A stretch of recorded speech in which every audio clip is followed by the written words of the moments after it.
What is up, everybody? Welcome back here to Dolphins vs. the World. And as always, we're joined by the man behind the camera, Joel, our producer, and my co-host, Anthony. How are you doing today, man? We are 4-1 for the first time in 20 years, so I'm good. Doing good. Yeah, that's what we're here to recap today. Final score, Dolphins 31, Giants 16. But the Giants also only had 9 offensive points here, and that kind of just summed up the day. Pure and utter domination for the most part. Misleading final score. Honestly, could have been way more. But it was just a great day all around for Dolphins and Dolphins fans. I mean, geez, they're bad. I was like, I mean, you and I both watched the Seahawks game when we were talking about, but I was like, I mean, even I was sitting there, I was like, guys, just throw slant routes. Like, we can't defend them. 20 sacks in 2 games. Like I was just, again, you and I both said, like, if we can't get at least 5 sacks, something's off.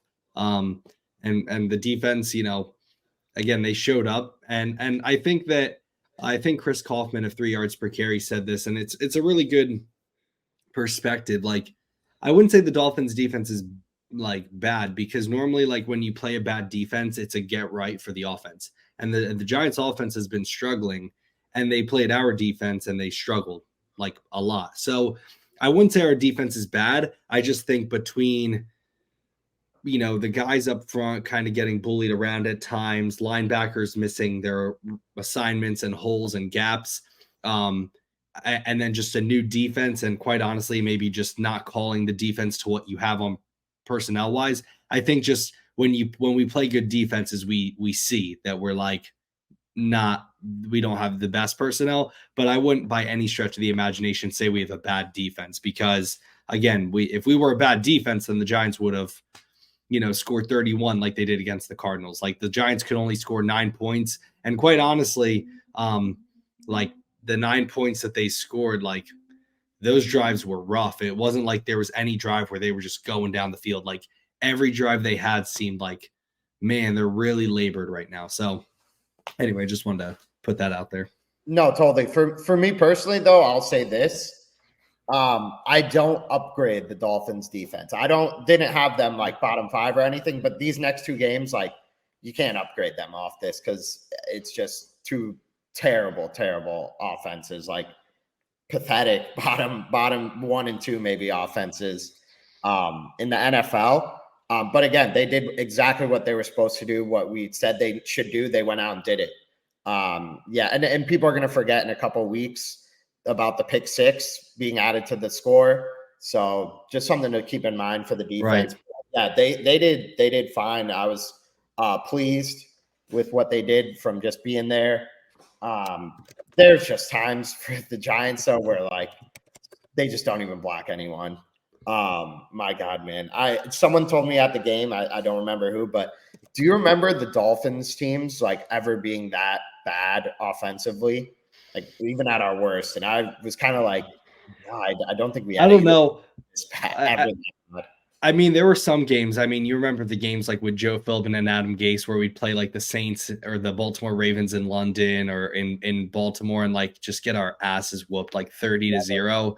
Yeah. There are certain things like that, but I look at the Patriots now. I look at the Giants. I look at the Bengals before this past week, and I'm like, man, that's like really, like, you have to be really bad to only be able to score 3 points in 2 weeks like the Patriots did. I mean, you have to have really bad personnel, and you have to have really bad coaching. I mean, that's hard to do. Again, like even the Giants, with that bad of a defensive line, at least got, what did they score last week? 3 points and then 9. So they at least scored 12 in 2 games. Yeah, also I wanted to add, to your point, like I would say that a test for this defense is obviously going to be against the Eagles and the Chiefs and those teams. But like, there's a Giants team that put 12 on the 49ers. I know that's not a lot. I'm saying that like it's like, man, they put 12. But like putting 9 again, I think that's impressive no matter the opponent, because especially in a game where you are winning by 15 and the other team's trying to score, obviously. But I just thought that, certainly, again, I'm not going to all of a sudden, because we held the Giants to 9 points, say we're elite. But I certainly, again, like I was happy because I'll say this before I stop rambling, like, even though I would prefer, and I hope to God that when we play these elite offenses, we can just hold up. Again, I'm not saying when you play Patrick Mahomes, I don't expect you to hold them to 17 points. Like if they score 27, 28 points, I'm not going to be like, man, you suck. 48 is unacceptable. But like, I will say this, those games that you're supposed to win, they show up in them, right? Patriots game, they showed up. Giants game, they showed up. Broncos game. You just hope that when you play the Bills, again, you don't give up 48 points. If you give up 28, 30, that could happen against the Bills, but the defense, certainly they got to get things fixed. But I mean, at least it was a move in the right direction this past week, Yeah, I guess kind of one way to think about it that you just kind of made me think about is when the games are the biggest, like the way the Dolphins have to win now. And this, no matter how good the defense is like the defense just needs to get a couple stops, like 3-4 stops. And how far the offense goes is how this team will always go. Like, right. If the offense isn't putting up 31 points, I think should be kind of the expected for the Dolphins at this point with how good the offense has been, then I don't know if they're going to win games. I think that's kind of where I'm at and are moving forward, and that's fine. But like, if the defense can go out and get its 3 or 4 stops, and then good job for the defense. That's what they got to do. The Dolphins last year, their defense gave up 23.5 points a game. Now, again, it's important to know, I don't know why a lot of these analytical sites, they include pick sixes and and punt return touchdowns and kick return touchdowns on the final score. I like, you really have to go through with a comb and actually see how much. So I don't know really last year how much our defense actually gave up. They were responsible for, but last year they were at 23.5.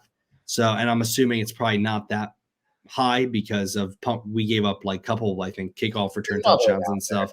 Right. But it's probably around like 21, 22. And right now our defense would take away the pick six and the punt or the kick return touchdown against Denver, and we are at 24.2.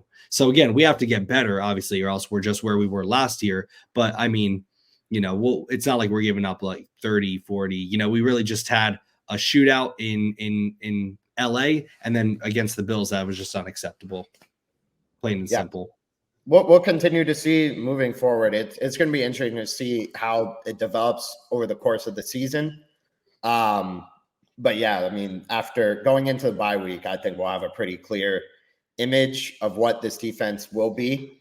Right. And if it's just going to be one that like it does fine against average teams and average offenses, but then when it comes off against like a real juggernaut, it may struggle. I think we'll know by then. Yeah, I agree. So moving forward, kind of more to the game, we could talk about the offense. And then we could go more into individual sort of players. But yeah, I mean, just another explosion from the offense. It's the norm now. It's awesome to watch. I'd compare it to, this is kind of just off the track, but like Tottenham, if you're familiar with the club in England, I'm a fan. And for the past just few years, it was like real, just boring style soccer, football, like just people calling it fossil football and just furious. And they're like, I want to enjoy watching my team play like on Saturdays. Like, I don't want my Saturdays to be ruined by just going out and watching terrible, slow, boring soccer football. And with the Dolphins now, like, and with Tottenham now, they're playing like innovative new style football and soccer. And it's just fun to watch both of them. And the fans are thrilled to be back. And that's how the fans should be for the Dolphins. Like, this is historic offense. And that's what people pay to watch. That's the fun of the game. People just got to be thrilled to be watching this every Sunday. Well, how was the crowd like? How was the atmosphere? For me, I don't know if it was like this, but it seemed not like more dead, but like it didn't seem to me the same as the Denver game. I know that was our home opener, but it seemed a little flat at times. I don't know if that's how it was, but over the TV, it seemed like at times No, it was a definitely. little You're right. It was totally like, I wouldn't say flat, but kind of just everyone expected it it to be wasn't domination, like an exhibition match. And that's how the vibe felt there. Like everyone was just like, like on the third downs, like we're gonna get loud, but it wasn't like you were yelling with all your might, everyone, because the defense needs you like to get this stop. Like you can tell when it's a big game, like how loud the crowd gets and everything. And this was just from going to so many games, like it's just a spot where kind of it was just like, let's get out of here. Like, we're playing one of the worst teams. And then also with every Dolphins game, and especially when it's a major city like New York, there's so many of the other team fans there. Like it was less than normal, but if the Giants were good, then it would be like probably close to 75-25 with how good the Dolphins are. But in a worse year, it can easily be 50-50 there. right. Like if the Dolphins are bad, the other teams can have taken over the stadium plenty of times. Yeah. So there's no shortage of Giants fans there, and I think that may have contributed to kind of being flat. But I think it was just more the fact that everyone expected that to happen. Like Right. I mean, yeah, going to your point about the offense, I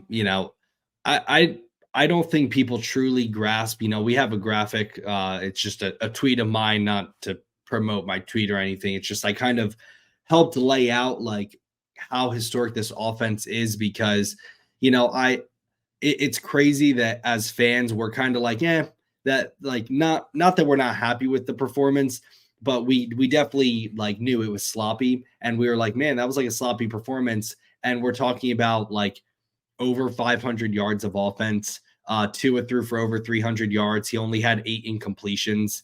Had 2 touchdowns. The 2 interceptions were bad, but like again, I don't know, man. Like after seeing enough of Tua, like I've gotten to the point kind of where I see Patrick Mahomes, and not saying he's Patrick Mahomes, but when I see like really good quarterbacks throw interceptions, I'm like, okay, like I don't care. I'm not stressed anymore about like can Tua play football. Those were just 2 bad plays. And I think honestly the offense was just like getting kind of lazy because they knew that there was no chance for the Giants. But I mean, this offense is just like ridiculous. I want to pull up a graphic real quick. This is just I took the 5 games so far for the Dolphins, and for Devon A-Chain, he's only played 2 games. He got 1 carry against the Patriots. So I took, their average of how many yards they're getting per game, and then I multiplied it by how many games they are going to play in a season. So Devon was 15, obviously, because he didn't do the first 2. Tua and Tyreek 17. Right now, here's the Dolphins projections. Okay, through for the season. So Tua is on pace for almost 5,500 yards, which would break the NFL record. A-Chain is on, dude. A-Chain's A-Chain. Sorry, A-Chan. A-Chan is on pace. This won't happen, but he's on pace for 2,300 yards rushing, which would break the NFL record. 35 touchdowns. That's almost as many as Tua. And then Tyreek Hill is on pace to break the receiving record of 2,200. So I hope people truly understand what you're watching, because this is, again, I said this, I think to you, I know for a fact, a couple of friends and stuff I was chatting with, also, I had mentioned this, like it took a pick 6 and the Dolphins being sloppy on offense for them to still win by 15 points. And I know it's the Giants. I understand that, but like I'm also humble enough as a Dolphin fan to like I don't take that for granted. Like who are we to be sitting here being like, I understand like the Giants are bad, and I'm by no means measuring us as a Super Bowl team based off this. But I also remember, I mean, Chase, and you know this too, because you probably went to the games. Like, there were many times where we would play a game like this, and I was like, we should win, but I don't, you know what I mean? Like, there was never one moment. I sat there when Tua threw the pick 6, and I just started laughing. And my wife, Holly, was like, why are you laughing? And I was like, this game's over. Like, because I knew what was coming after. 2 after an interception's awesome. But I just sat there and I was like, they were about to go up 21-3, and it took a pick six for it to be still us winning by 4, and we get the ball after half. So like, again, I still remember those days as a Dolphins fan where like I take none of this for granted. This Dolphins offense is ridiculously good. And just like, and this is a Giants defense that isn't like atrocious. I wouldn't say like they're atrocious, but they're not the Bills or the 49ers, but this is a respectable defense that you just over 500 yards and 31 points on a bad day. It's remarkable, quite honestly. Yeah, definitely. Don't take it for granted. I'm definitely trying not to, because there was times where we've been the Giants, and we've looked like that, and like all their fans are as miserable as can be now, and like there will be days ahead where we will be like that. But right now it's like it's the good times, like everyone. You don't know you're in the good times until they're gone, but this is the good times. I'll tell you. Like we'll see what happens, how the season plays out. 2021. Oh my God. Can't believe that was only a few years ago. But yeah. We'll see how it plays out, how the story ends. But the next couple years, at least, like McDaniel is just such a genius. And to just go to his press conference real quick, unless you got anything else to say sort of about the offense. No, I mean, we could talk like you talk about his press conference. I want to mention like a couple things, not necessarily about this game with the offense, but just an overall thing that we can get to in a bit, but go off on the press conference. No, I just thought it was awesome. He's so funny. When someone just asked him like, how does it feel to be through 5 games? Basically, asking him how it felt for the offense to be so good. And he joked around and just said, mission accomplished. We practice all off season. The goal all off season was to have a historical output through 5 games. Like he knows exactly where he is. And he's so true and honest to himself. Like that was just so funny and awesome. And great to know that he's probably saying the same thing to the team, but in a different manner of perspective. Like we haven't done anything yet. Right. I love that because I truly don't think, I don't think they are going out there with the intention of we're trying to break all the, like, I truly just think it's like, this is our team. This is our offense. We know we're capable of. And what's crazy, quite honestly, is right now, I would say the offense is close to like, I would say they're at about like 80% of what they can be, which is scary because, what I was saying I want to get to with our running backs is like, Devon Achane, obviously, I wasn't old enough to truly like grasp and appreciate CJ 2K. I think that's how you say it. Chris Johnson. I just want to say the nickname because I know everyone. But I wasn't old enough. Right. I wasn't old enough to really like appreciate that. I until college, I didn't really know how to like formulate well thought out opinions on football. I just kind of watched. So obviously I watched him, but like not from this lens as a viewer where like we view it now as a different, because we talk about football and we see so many things as you get older. But like this, I've never seen anything like this. It's like, I don't think people truly understand how hard it is, not only to average like 11 yards per carry in the NFL, but to go into a game averaging 11 yards a carry and increase. I don't think people truly understand that. Devon Achane in this game averaged 13.7 yards a carry. And it's not like, sometimes we'll see that, a guy has like 5 carries and one of them is like a 30-yard run and it inflates it. Like he's still getting 11 carries. It's not like he's getting like 3-4 carries and one of them was like a burst of 30. Like he's getting regular carries and they're all for like 7 yards. And then he'll pop off a 76 one that brings it up to 13. But like even Raheem Mostert right now, this past week against the Giants averaged 6.5 yards a carry. It's like, I truly believe that when this Dolphins offense commits to the run, which I think was a big issue against the Bills, is our offensive line was just without Connor, Kendall coming in without the practice, we didn't really commit enough to the run. And I thought you and I both said that like that's going to be a big thing against the Bills. But like when this team runs the football consistently like they did against the Giants, the only way they would lose is if the defense just completely sucks or if Tua, happens to throw like a pick six. But I mean, dear Lord, this run game for the offense is equally as impressive, if not more to me than the pass game. Yeah. So what I think one of the more unique things about the Dolphins off as a team as a whole is like playing with the lead, they're lethal. Like playing with the lead, they're so hard to beat because they can stick to the run game. And against the Bills, they had a shootout feel. It was a shootout for a little bit. But the Bills offense was going so fast, like the Dolphins had to pass. They had to abandon the run.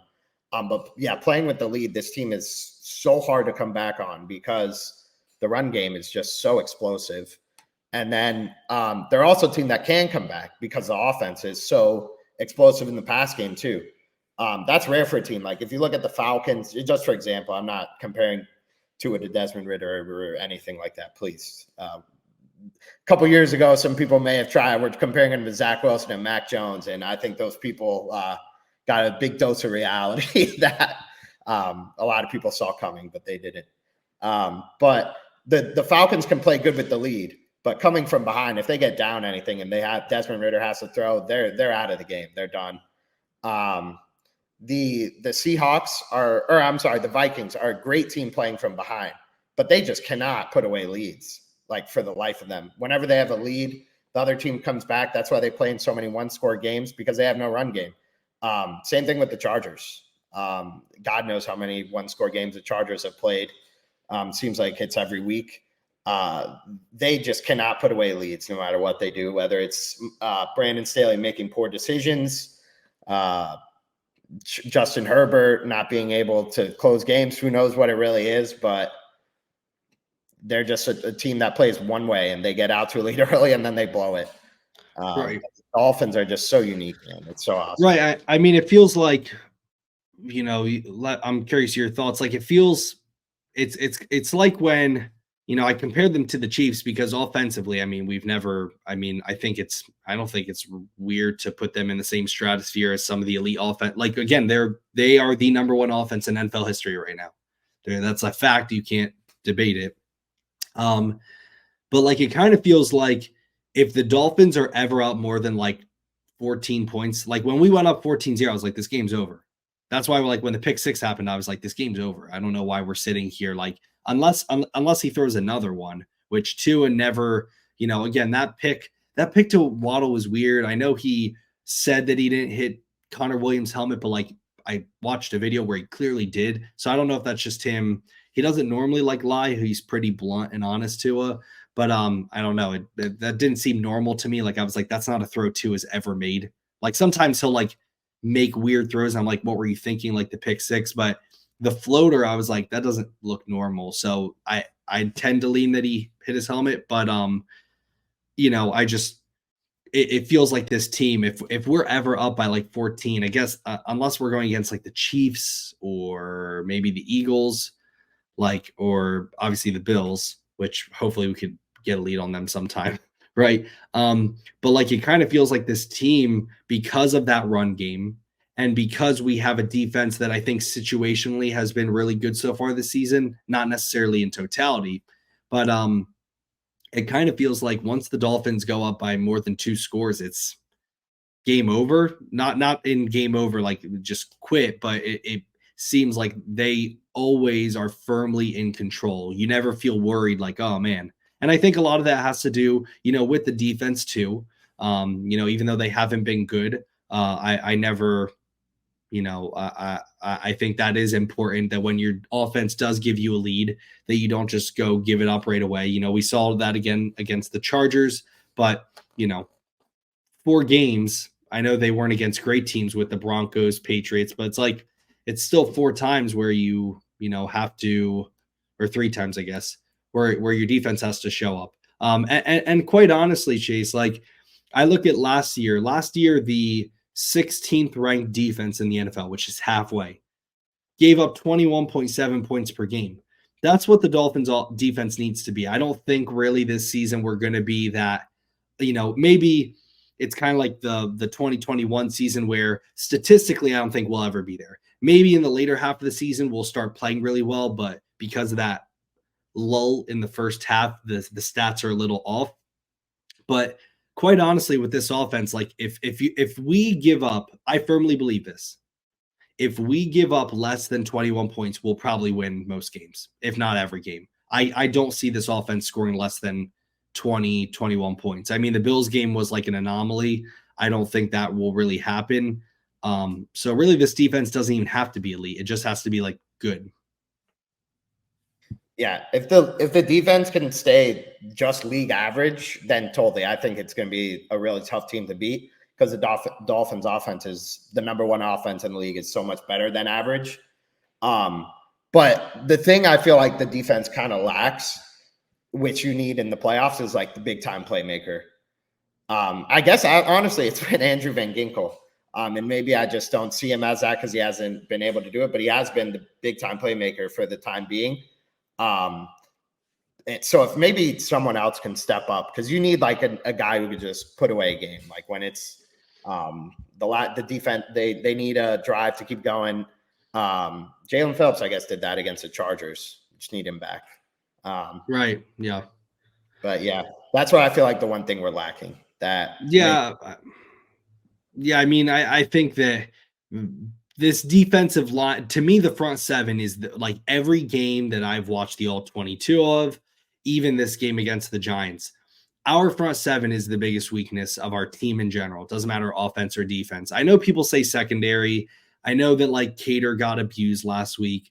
But what people need to understand is in a scheme like this, like you can't expect like these teams are going to find holes in the coverages. And at the end of the day, obviously it's better than man-to-man because man-to-man, it's hard to go with your guy for longer than 3 seconds. But still, I've said this on this podcast, if you give any quarterback enough time, they will pick you apart. It doesn't matter how good your defense is. And this front seven, when they have played, I'll even say this, like this front seven, aside from really this game, has been mediocre, and that to me has been the worst. The biggest issue is that you look at Vic Fangio and where he comes from. It's very conservative. His defense plays very conservative. They don't give up big plays, and they rely on the front seven, especially the front four, getting pressure. And when your best edge rusher, no disrespect, is Andrew Van Ginkel, that's an issue because Andrew Van Ginkel is by far our best defensive player. I don't care what anyone says. My eyes don't lie. He's better than Holland right now. He's better than X. He's better than Phillips, obviously, because he hasn't played much. He's better than Chubb. He's better than all of them. And that can't happen. Obviously, you want him to play that well. But Bradley Chubb should not be getting outplayed by him. Jerome Baker and David Long, I don't know what the hell they're doing. They're like on a different team. I mean, I've always felt this way about Jerome Baker, but even David Long just consistently going to the wrong gap. And then this was the first game where Christian Wilkins and Zach Sealer actually like showed up like last year. So the key to this defense is going to be, can you can you recreate a smidge of what you just did with the Giants when you're actually playing a team that isn't the Giants, right? Can you do 4 or 5 sacks a game? Because if you can, now we're cooking. But if you're going to let Josh Allen sit back there and Justin Herbert sit back there, you're not going to beat many teams at all. Yeah, so I was trying to look up, but I couldn't find it. What the Dolphins' quick pressure rate was, and this is probably a next gen stat, so I don't know where to find it. But I feel like a lot of times just by watching, there's plays where we were rushing for, and I was like, we're never going to get to the quarterback. Like we could be sitting here for 10 seconds if the guy wants to sit back there. There's not like Christian Wilkins has never been good at rushing the passer in his career. He doesn't eat up a double team either. So I guess that could be part of it. And Jalen Phillips, I thought was going to be that guy, but yeah, there's some place where the guy just has too long to throw. And Fangio, if that's going to be the case when rushing 4, you can't just keep doing it. You got to dial up some pressure. Then he's a smart man. He knows that getting pressure is the key. And if you can't get it with 4, you got to do it with 5 or 6, etc. Right. I mean, and that the Dolphins right now, I don't know exactly about quick pressure. The Dolphins right now are 11th in blitz percentage. So we blitz top 11 in the NFL as far as percentage, and we are bottom 8 in pressure. I don't know about quick pressure. I don't, but I remember that was last week. Obviously, this week's going to be different because we played the Giants offensive line. But again, that's just an issue. And we saw that really the only difference between this year and last year so far, and this is why I understand there's definitely certain things that Vic Fangio can be criticized for, but ultimately I'm going to lean on the guy who has put up a Hall of Fame career as a or as a defensive coordinator. Like, we've always struggled with pressure. The only difference between this year and last year is that now we're running primarily zone, and in years past we did man to man, but like the same defensive line is there. They still can't get pressure. The same linebackers are there, except now it's David Long instead of Landon Roberts. They can't get pressure. So, like, is that Vic Fangio? And I see a bunch of people that are like, they have to integrate what they did last year, some of it. And I agree. But like at a certain point, it's like, what's that gonna? I'm confused what that's gonna fix. Like, if Jerome Baker gets shed off his block too easily and gets moved too easily, what does it matter if you're running man or like, I don't understand that. Like, guys at a certain point have to show up. And like, I think if you're a Dolphins player, you can't always look to the coaching and be like, it's the coaching, it's the scheme. Like, you had all training camp, dude. Like, you had all training camp. It's week 5. You should have a better understanding of the scheme. And quite honestly, it's not the secondary. Like I said, there's no understanding of a scheme. If you don't know how to rush a quarterback, if you don't know where your gap is, if you don't know how to tackle, if you're struggling with that, that's not the scheme's fault. That's just, you've always done that every year. This is just another year, different scheme now. Yeah. Yeah. So I have a question for you here that I'll ask. What do you think about this? How would you solve this issue? Is it something we could fix this year? I want to ask, do you think, A, who would you target? And then B, what would be the capital you would try to give up for them? There's obviously, we're getting to that time now where some teams are going to start realizing the season's over already. Let's sell some assets here. Let's get whatever we can. Let's start planning for the future. So there's going to be some players on the market. And, the teams that are going to be eliminated soon, I think, are pretty clear for the most part. You can tell who's already having a disappointing year. So is there anyone that comes to mind? And what would you try to give up? Obviously, Chris Greer has never wanted to make an aggressive trade. So I think there is a possibility something could happen to fix this. Right. I mean, well, the low-hanging fruit would be the Denver Broncos, in my opinion, because up until this year, a lot of the scheme was the same as Fangio. Like when Fangio left, EJ Evero was running the same scheme, and they had a really good defense. And now you're seeing a philosophy change, right? They're going to a much more aggressive man-to-man blitzing with Vance Joseph, and it's just failing miserably. So they're the low-hanging fruit. The thing I want to caution on is, I know we don't want to think in the future because we want to enjoy the present, but like, I see people out there, and I love the thought is like, go get Patrick Surtain. It's like, you can't give up a first and go get him and then have to pay him. Like, we don't have money to barely pay our own. We need to start getting the cheap young guys again. And so, when I look at the Denver Broncos, I'm trying to see other teams that, quite right. I'm trying to think. Yeah, the Bears, for some maybe offensive line depth. But I look at some of those teams, the Vikings, I don't really know what could be there because of the scheme. Yeah, Panthers. But, there's definitely some teams out there. I would have to do more research to know exact names. But, I just don't think that any big name players are going to come here because you can't really afford them in the future. And you need to use that draft capital. Like, I'm done with the whole, like, you did fine. Bradley Chubb didn't work out. I don't care what people say. He was not worth a first. He was not worth the money. It is what it is. I'm not like pissed off about it, but it is what it is. Tyreek Hill, honestly, surprised we got him for that little because of how good he's been. But now it's time to go back and start drafting. I want first round picks. I know you have the opportunity to have a Alston Jackson, which honestly he's played really good. But Yeah. you have an opportunity to get a Noah Benogany, but you also have an opportunity to get a Jalen Phillips or a Javon Holland. So we need those picks now. But certainly I would be shocked if there weren't a couple of trades like a Chase Claypool, where quite honestly, I don't really think there's any starters that we need, if I'm going to be honest, other than linebacker, which you're not going to get any good quality linebacker right now at all. That's to me the number one need this off season for the Dolphins, unless obviously there's a lot of people that leave that I don't expect to leave. But the only thing that you're going to be able to get is depth at this point. And quite honestly, the offensive line starters, I'm fine with. I'm actually very happy with them. You need depth there, specifically at center. So you and I and the rest of Dolphins Nation don't ever have to watch Liam Eichenberg again, because that's horrible. And then interior defensive line, or really, really just the defensive line. We just need like depth there, so guys are more fresh. And Fangio likes to rotate his guys a lot.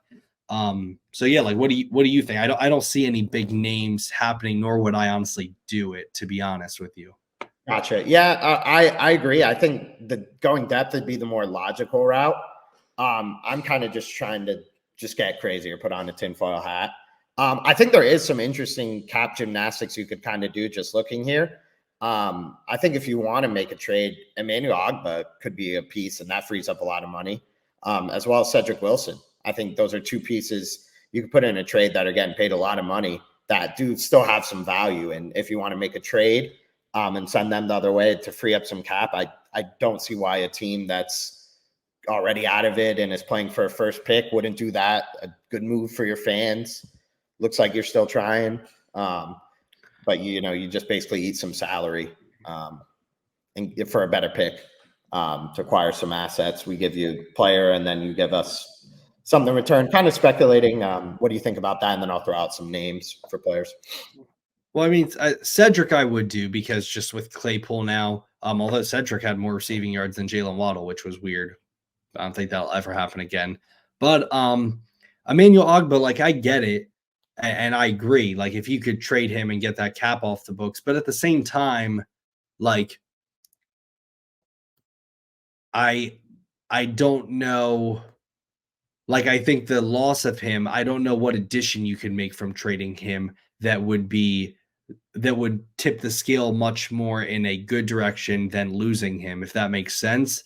Just because, again, I think on the edge rushers, it's like, it's Phillips, Chubb, Van Ginkel, and him. And if you get rid of him, it's like, okay, I guess you have Chase Winovich. But if that's who you're relying on, as your primary backup player, rotational player, then I don't love that. But, certainly, I mean, again, if you could trade him, that would be good for the cap space. But, I think Cedric Wilson to me would be more of if you can trade him to, a team and get maybe some backup offensive line help, maybe that's a scenario. But I just, what names are you like off the top of your head or that you've looked into? These aren't anything I've really looked into. To be honest, it's still a couple ways away from anything happening. But I think they could go get out there, get a D tackle. They're not saying either of these are going to happen, but look, if you can't get to terms with Christian Wilkins and you're not going to be able to get to terms, like, that's a name you got to consider moving the other way at come the deadline.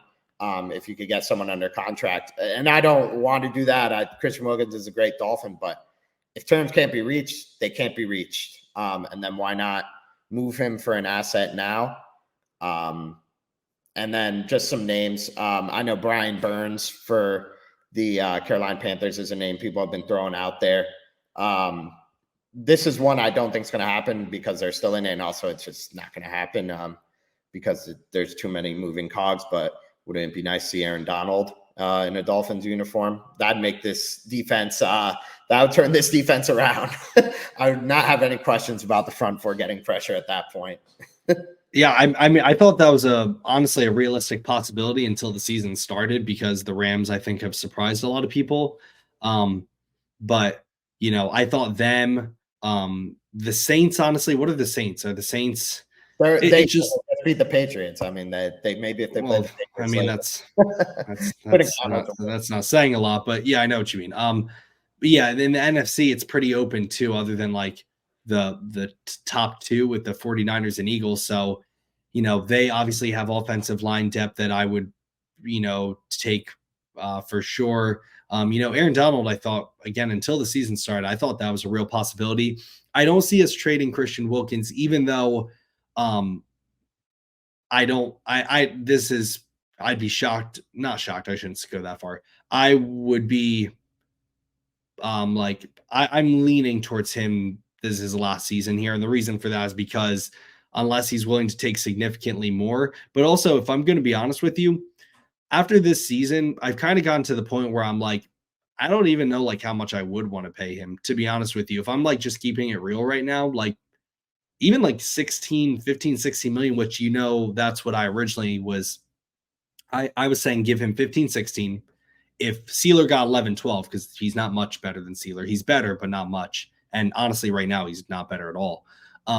But then I heard that they offered him around 20 and he asked for 24. And I was like, you're both off. Like, I don't see that at all. And I'm at the point now where I'm like, would I give him 6? I mean, I guess just because then we wouldn't have to like replace the defensive line, because then if he leaves, you have to fill it with someone.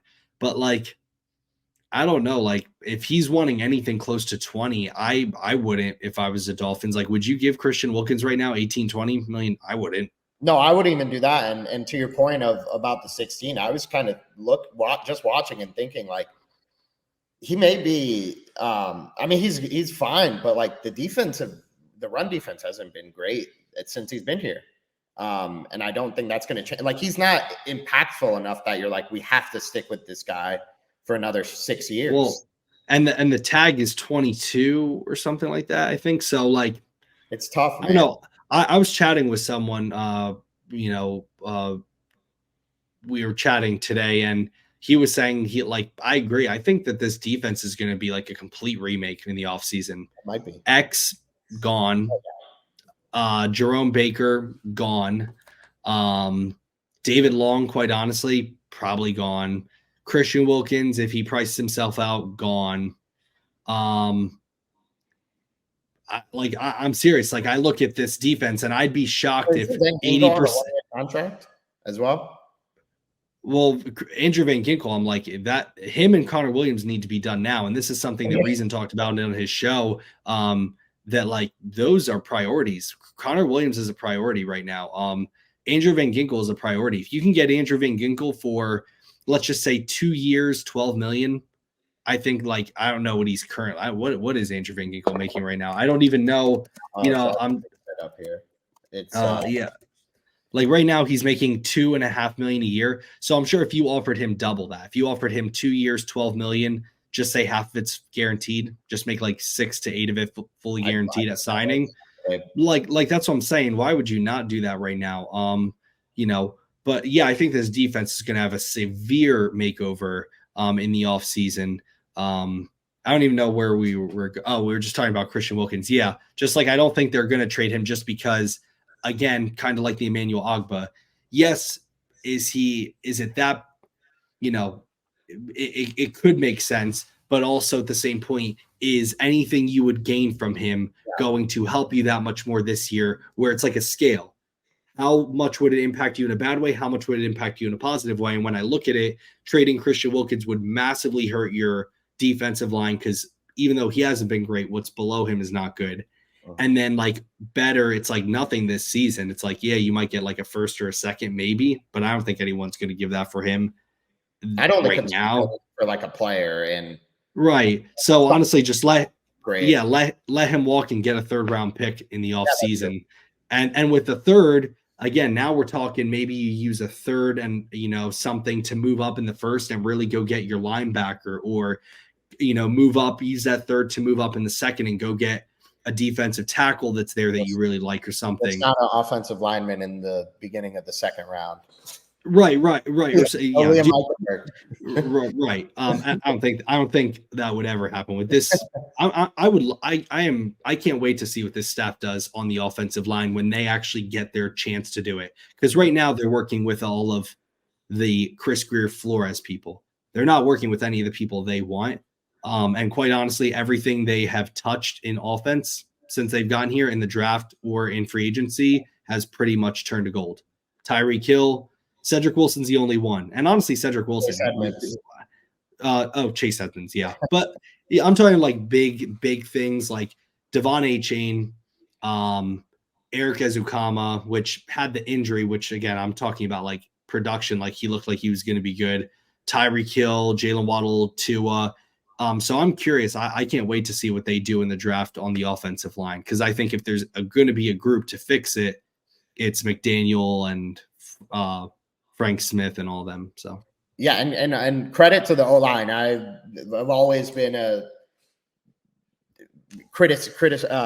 have high criticism for them my whole life. And I mean, this O-line, like the way they run block, like now is so ferocious and just like violent and awesome. Like when on these pitches, like you see Connor Williams like flying down there, hitting people. And Austin Jackson was moving as fast as like Raheem Mostert, like and in the one video I watched, just getting downfield blocking, like it's football 101 stuff they teach you, but it's so hard to do at any level. And for them to be doing in the NFL is so impressive. And like credit to the O-line, right.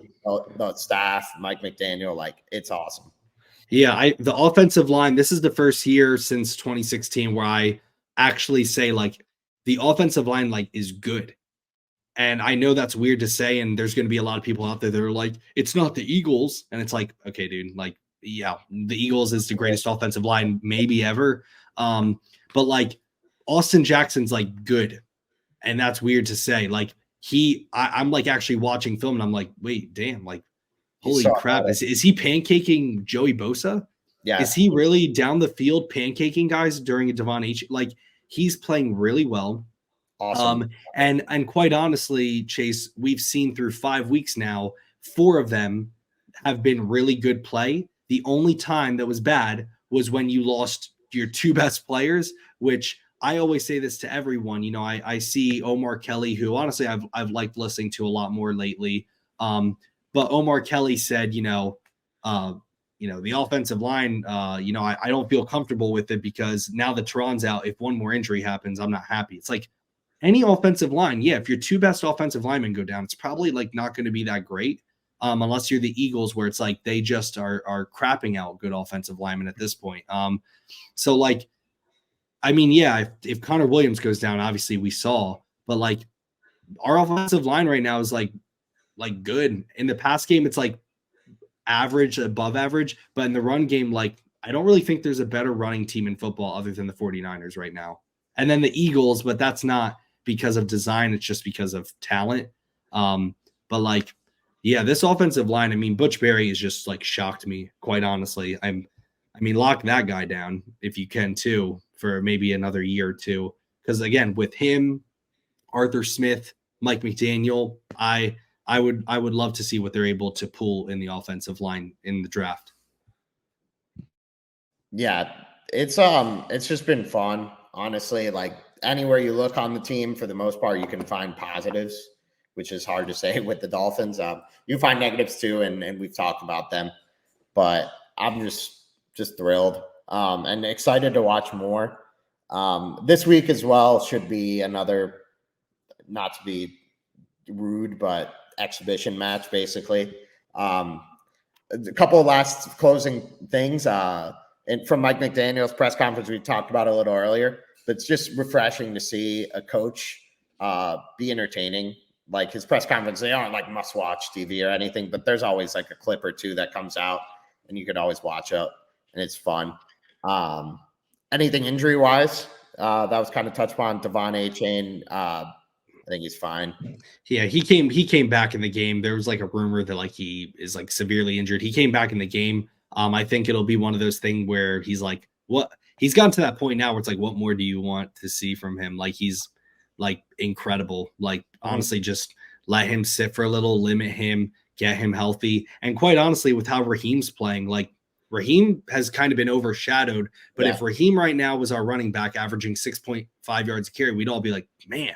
Probably that's awesome. Once in Dolphins since like Ricky or Ronnie Brown. Right, exactly. So, I it's not really a big deal. Just hopefully heals up. It wasn't his fault. It wasn't like because he's small. He got landed on awkwardly, which happens in the NFL, unfortunately.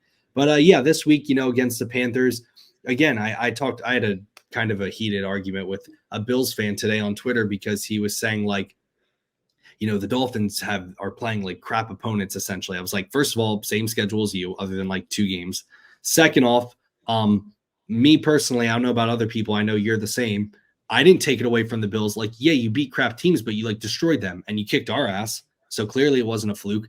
We're supposed to beat bad teams. That's supposed to happen. So you have a Panthers game coming up. Again, you take care of business. They're not great. Their run defense is horrible. Their pass defense is actually the 5th best in the NFL. Just heads up. And they have a rookie quarterback. So again, you go in, I wouldn't say it's like an exhibition, but I know what you mean. It's a game that it's a game where you don't overthink it. Just go in, play good football like you did against the Giants and you'll win. But yeah, again, I hope people understand like 4-1 for the first time in 20 years. Omar Kelly said it really well. Like, stop worrying about like, oh, in order to win the Super Bowl, like, let's just win a effing playoff game first. Like, let's stop saying like, how about we go to the playoffs and like win a game first? So like, let's enjoy it. The Dolphins legitimately could win 12, 13 games this year. So like, let's just enjoy that. Let's enjoy Tua being healthy. Let's enjoy having the best offense in NFL history so far statistically. And again, when you play the good teams, it's not that we even need to win all of them, Chase. It's like, just don't let the Bills game happen. If we lost to the Eagles, like I know you and I, like if we lost to the Eagles, I'm not going to sit here and complain on the podcast. I'm not going to be like, same old Dolphins if you lost 31-30 by last second field goal. No, like that's what happens in playoff games. But hopefully when those moments come, they play more competitive. But enjoy right now. Enjoy going into these weeks and feeling confident in your team. It's unbeatable. Yeah, I echo that. Like, just enjoy what's going on. There's a lot of dark times, and I'm just thrilled that every Sunday you can feel optimistic. Like, there's never a game we're out of at the start of the game, so that's certainly a positive. I'm enjoying the football we're playing, and I hope it continues. And I'm excited to preview the Panthers here in a few days. But from everyone here at Dolphins vs. the World, please like, share, comment, subscribe. That's the bad time. that was the dark times. Wait, hold on. I don't want that to be the last thing people see. Hold on, wait. I don't want that to be the last thing people associate our podcast with. Let me show. Hold on. I have a picture of a goat real quick. Hold on. Hold on. 1 second. Just give me like 10 seconds. Don't go anywhere. Hope everyone's doing okay. Hold on, I'm just showing you guys a picture of a legend. Real quick. Let me pull it up. All right, this is what I want the last thing people see. All right, there. No, not that. No, not that. There. I want that to be the last thing people see. Look at that arm sleeve. That's what I'm talking about. My uncle, when he was going into the game with my grandma, he saw Dan Marino. Not Tua. Similar. They've never been seen in the same room, I think. But even though just 2 goats walking around. Yeah. All right. But from us at Dolphins vs. the World, like, share, comment, subscribe. Fins up. We'll see you next time.